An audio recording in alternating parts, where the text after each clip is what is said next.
Assalamualaikum warahmatullahi wabarakatuh. Kisah Nabi Nuh. Nabi Nuh dikenal dengan kesabarannya yang luar biasa walaupun ia juga banyak dibenci oleh orang-orang saat itu. Namun kesabaran, keteguhan, dan juga ketabahan hatinya sudah teruji, terbukti dari lama waktunya ia dalam berdakwah hingga 950 tahun lamanya. Inilah beberapa cerita kisah Nabi Nuh yang perlu diketahui oleh seluruh umatnya dengan lengkap.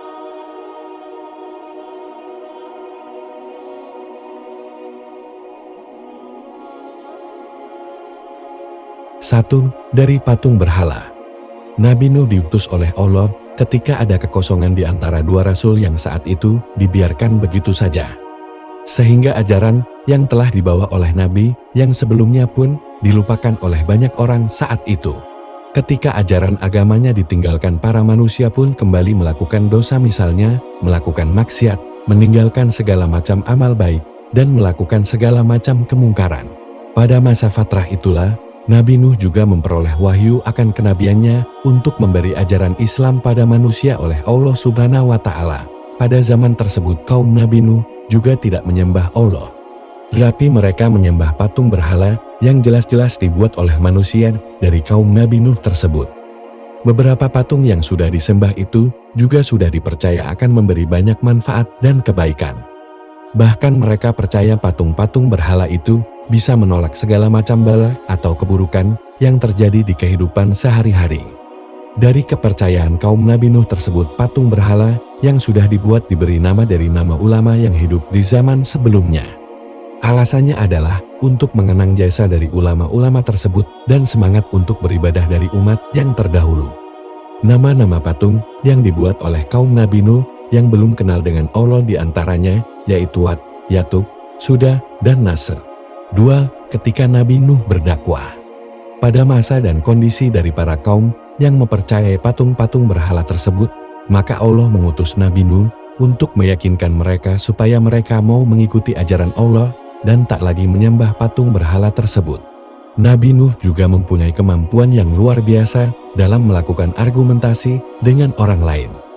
Hal itu disebabkan oleh akalnya yang cerdas dan kemampuan bicaranya yang baik, santun dan sabar khususnya dalam adu argumentasi. Nabi Nuh juga selalu berusaha dalam meyakinkan seluruh umat supaya tidak menyembah patung berhala lagi.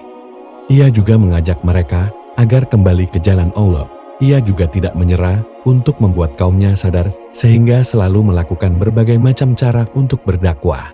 Tapi sayangnya kaumnya tersebut selalu menolak ajakannya. Menurut rangkuman kisah Nabi Nuh mengenai berdakwah, dijelaskan juga bahwa beberapa dakwahnya adalah ajakan pada kaumnya untuk merasakan sekaligus melihat apa yang sudah tersedia di muka bumi ini. Ia juga menjelaskan bahwa semuanya adalah ciptaan Allah seperti matahari, bintang, bulan, dan sebagainya. Selain itu air, tumbuhan, dan juga hewan yang selama ini sudah ada dan bisa dinikmati oleh manusia adalah ciptaan Allah. Ditambah lagi dengan perubahan dari siang ke malam dan sebaliknya, yang juga menjadi bukti nyata bahwa Tuhan Allah lah yang harus disembah bukan berhala. 3. Dakwah yang berlangsung lama. Tak hanya memberikan bukti dan juga tanda-tanda kesabaran dari Allah, tetapi Nabi Nuh juga memberi dakwahnya dengan amalan-amalan perbuatan yang sudah dilakukan oleh manusia dan semua itu akan ada ganjarannya dari Allah baik atau buruk. Jika amal perbuatan yang dilakukan adalah amal kebaikan dengan menuruti perintah Allah, maka manusia akan mendapat ganjaran berupa surga. Tapi jika amal perbuatannya berupa keburukan dengan tidak menjalankan perintah Allah, maka ganjarannya pun berupa neraka. Ketabahan, kesabaran, dan juga keteguhan hati yang dimiliki oleh Nabi Nuh dalam berdakwah mengajarkan ajaran agama Allah selalu ditolak dan penolakannya pun sebagian besar dilakukan oleh kaum Nabi Nuh. Walaupun banyak menolak ajaran Islam saat itu, tapi ada juga orang-orang yang menerima ajakan Nabi Nuh untuk ikut menyembah Allah. Dalam waktu 950 tahun lamanya Nabi Nuh berdakwah dengan tujuan supaya seluruh kaumnya tidak berada di jalan yang sesat. Apabila itu terjadi, maka hal itu hanya akan merugikan diri mereka sendiri karena Allah akan memberinya azab. Ajakan dari Nabi Nuh di dalam setiap dakwahnya selalu berkaitan dengan tidak bolehnya menyembah berhala seperti dulu dan harus menyembah Allah kembali. Dengan mengajak seluruh kaumnya untuk kembali menyembah Allah, Nabi Nuh juga berharap agar semua kaumnya kembali pada jalan yang terang dan benar. 4 ajaran dan ajakan Nabi Nuh. Nabi Nuh juga selalu mengajarkan kepada seluruh umatnya untuk saling menolong dan saling menyayangi. Ia juga berjuang dengan sangat keras supaya sifat-sifat sombong yang biasanya ada di diri manusia dengan kedudukannya yang tinggi saat itu supaya bisa menghilangkan segala sifat buruk dan menggantinya dengan kasih sayang. Tapi perjuangan yang ia lakukan dengan sikap tabah dan sabar yang sudah dilakukan oleh Nabi Nuh untuk menyadarkan semua kaumnya untuk kembali pada jalan yang benar masih tidak berhasil.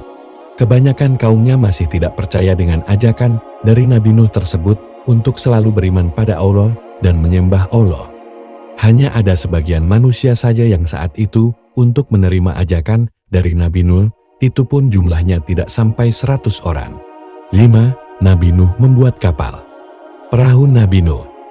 Setelah Nabi Nuh berjuang untuk menyadarkan seluruh kaumnya untuk mengajak mereka agar tidak menyembah berhala dalam waktu ratusan tahun atau hampir 1000 tahun lamanya, Allah pun memerintahkan Nabi Nuh lagi untuk membuat kapal. Kapal ini ukurannya sangat besar dan bisa menampung banyak orang dan juga hewan-hewan. Allah juga memerintahkan Nabi Nuh untuk membuat kapal dengan mengumpulkan semua bahan yang diperlukan dalam pembuatan kapal. Mereka bersemangat sekali dalam membuat kapal tersebut, sehingga proses pembuatannya dilakukan siang dan malam untuk menyelesaikan kapal berukuran besar yang sudah diberi perintah oleh Allah. Alasan Nabi Nuh untuk membuat kapal jauh dari wilayah perkotaan dan keramaian adalah supaya tidak banyak orang yang tahu dan Nabi Nuh bersama dengan orang yang hanya menerima ajakannya untuk membuat kapal, sehingga prosesnya dilakukan dengan tenang. Tapi walaupun Nabi Nuh sudah berusaha menjauh dari keramaian dan berharap tidak ada gangguan, tetap saja ada yang terlihat oleh orang yang tak mau menerima ajakannya. Mereka pun mengejek sekaligus menghina pembuatan kapal besar tersebut. Bagi kalian yang mengejek dan menghina kapal ini, akan tiba waktunya kalian diberi azab oleh Allah atas amal perbuatan yang dilakukan. 6. Banjir bandang. Walaupun Nabi Nuh dihina dan dijek oleh kaumnya, tetapi pembuatan kapal besar tetap dilakukan. Para pengikutnya pun tetap semangat dalam menyelesaikan pembuatan kapal tersebut, karena hal itu adalah perintah dari Allah Subhanahu wa Ta'ala. Ketika orang-orang menghina dan juga mengejek Nabi Nuh, saat itu Nabi sudah memberitahu mereka bahwa akan ada banjir bandang yang melanda wilayah tersebut. Banjir bandang ini bahkan sangat besar dan akan menenggelamkan semua manusia yang ada di sana. Tapi kaum kafir tetap tidak percaya dengan apa yang diucapkan oleh Nabi Nuh. Anak Nabi Nuh pun tak percaya dengan hal itu dan ia lebih memilih menjadi kaum kafir saja. Anaknya menerima bisikan dari syaitan dan juga hasutan yang berasal dari kaum kafir yang lainnya. Kapal pun akhirnya selesai dibuat oleh Nabi Nuh dan semua pengikutnya. Setelah itu, Nabi menerima wahyu kembali dari Allah.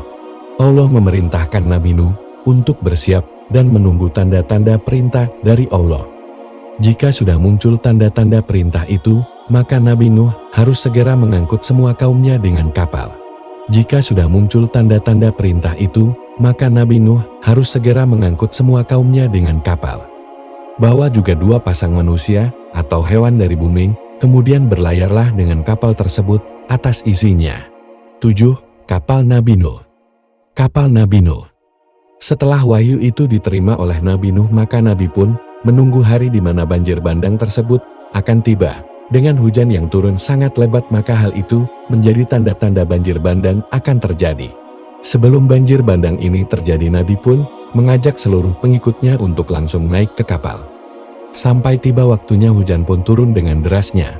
Kemudian air menggenang wilayah daratannya terlebih dulu. Secara perlahan air yang menggenangi area dataran rendah naik dan meninggi, lalu menuju ke dataran yang lebih tinggi. Sampai akhirnya air bah pun menggenangi semua bagian daratan dan hanya orang mukminlah yang berada di kapal Nabi Nuh.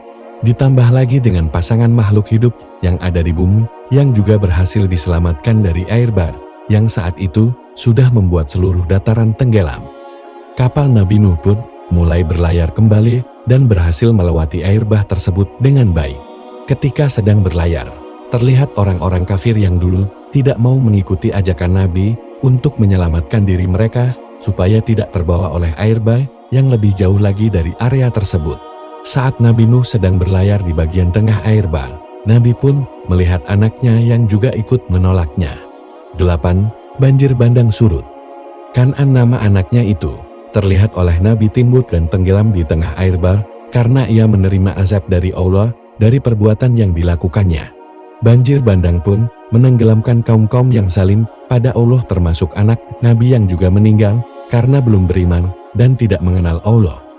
Nabi Nuh pun turut bersedih akan hal itu.